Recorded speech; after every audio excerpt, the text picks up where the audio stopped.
कहानियों की इस अनोखी दुनिया में आपका अपना इंडियन दास्तान 1992। हर एक व्यक्ति के जीवन में ऐसा समय ज़रूर आता है जब उसे फैसला लेना होता है। अब फैसला सही है या गलत इसका पता हमें अंत में चलता है, लेकिन तब तक वक्त हमारे हाथ से निकल चुका होता है।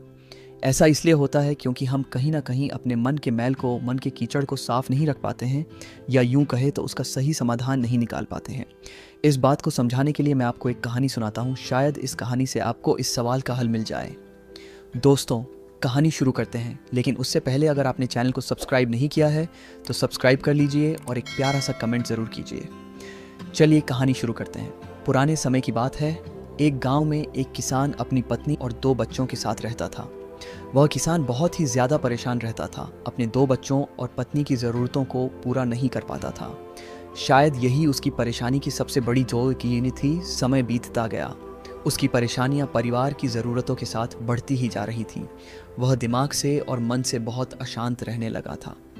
कहीं ना कहीं वह बहुत ज़्यादा दुखी हो गया था। अपने परिवार की ज़रूरतों को पूरा न कर पाने की वजह से एक दिन उसने यह फैसला लिया कि वह अपने घर को, अपने परिवार को, अपने बच्चों को छोड़कर कहीं दूर चला जाएगा। अंततः एक दिन वह अपने परिवार को, अपने बच्चों को, अपनी पत्नी को छोड़कर घर से कहीं दूर चला गया। वह किसान न चलता गया। रात से सुबह हो गई, सुबह से फिर दोपहर, दोपहर से शाम, शाम से फिर रात, फिर सुबह हो गई।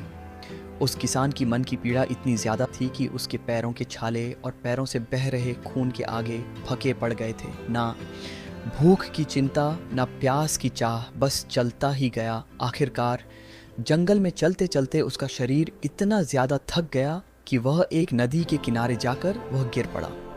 कुछ घंटों बाद उस किसान को होश आया। वह बेचारा इतना ज़्यादा प्यासा था कि तुरंत वह नदी के पास गया। जैसे ही वह पानी पीने के लिए हाथ पानी में डाला, उसे सामने नदी के उस पार कुछ लोगों का झुंड दिखा दिया। उसने ध्यान से देखा तो उसे एक वृक्ष के नीचे महात्मा गौतम बुद्ध बैठे हुए नजर आए। वह तुरंत दौड़ के उनके चरणों में बैठ गया। हे महात्मा, मुझे अपनी शरण में ले लीजिए, मुझे अपना शिष्य बना लीजिए। महात्मा जी, पाजी, मैंने सुना है कि आपके पास हुआ कोई भी व्यक्ति खाली हाथ वापस नहीं जाता। गौतम बुद्ध जी ने उसकी मनोजा को देखते हुए उसे अपना शिष्य बना लिया। महात्मा गौतम बुद्ध और उनके शिष्य वहाँ पर केवल विश्राम कर रहे थे। उनका विश्राम भी पूरा हो चुका था, वह किसान भी।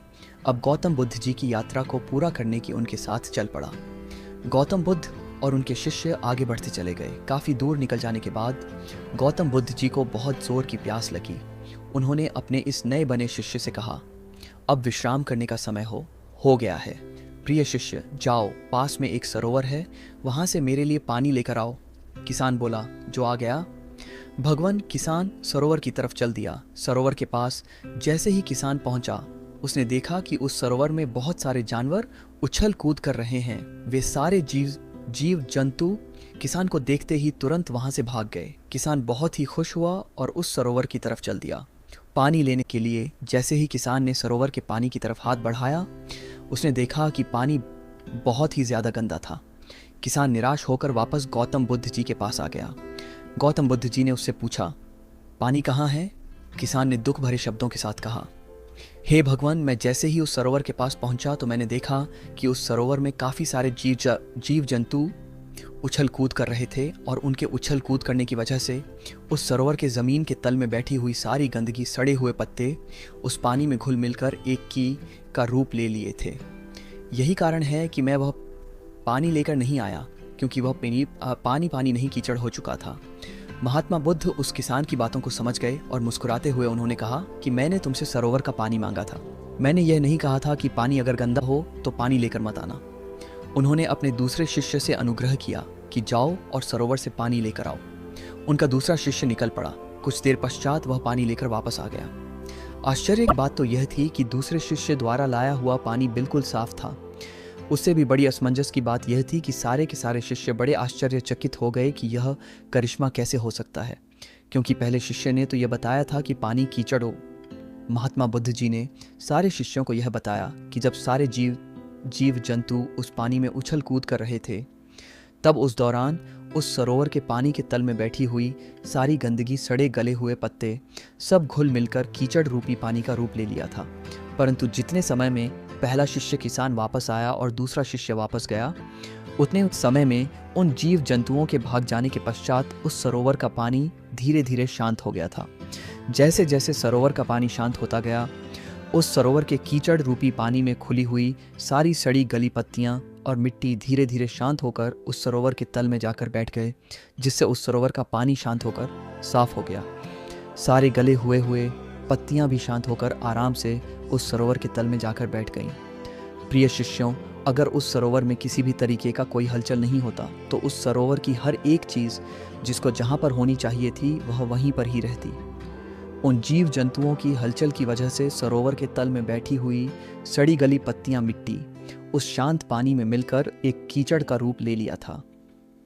ठीक इसी प्रकार से हर एक व्यक्ति के जीवन में तरह तरह की समस्याएं, परेशानियां और कठिनाइयां आती हैं, जिसके वजह से हमारे मन में हलचल सी मच जाती है। हमारा दिमाग और मन अशांत हो जाता है। तत्पश्चात हम कोई गलत निर्णय अर्थात फैसला ले लेते हैं, परंतु अगर हम थोड़ा समय देकर उन कठिनाइयों, परेशानियों और समस्याओं के बारे में समझने की कोशिश करें तो मन की हलचल उस सरोवर के पानी की तरह शांत हो जाएगी, जिससे हम अपने जीवन में सही निर्णय का चुनाव करते हुए उसका समाधान निकाल लेंगे। किसान को महात्मा गौतम बुद्ध जी की सारी बातें बकल साफ साफ समझ में आ गईं। उसे यह भी समझ में आ गया कि उसके परिवार में आई हुई सारी परेशानियां और जिम्मेदारियां भी इसी सरोवर की सड़ी गली पत्तियां मिट्टी की तरह हैं। बस ज़रूरत है थोड़ा समय निकालकर मन को इनके बारे में समझने और उसका समाधान निकालने की। दोस्तों, समय के साथ साथ हर एक इंसान की ज़रूरतें बढ़ती ही जाती हैं। हो सकता है किसी की ज़रूरत कम हो सकता है किसी की ज़रूरत ज़्यादा हो, लेकिन हमें उन ज़रूरतों को पूरा करने के लिए मेहनत तो करनी ही पड़ती है। हाँ, यह ज़रूरत है कि मेहनत करते वक्त हमें बहुत सारी कठिनाइयों और समस्याओं का सामना करना पड़ता है।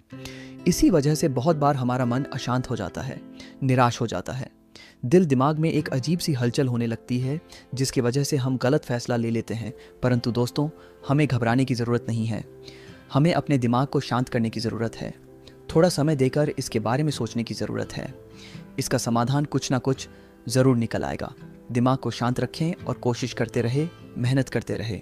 समय लगेगा लेकिन सफलता ज़रूर मिलेगी, क्योंकि सब्र का फल मीठा होता है। कहानी यहीं ख़त्म होती है, लेकिन दास्तानें कभी ख़त्म नहीं होती। जुड़ते रहिए इंडियन दास्तान 1992 के साथ।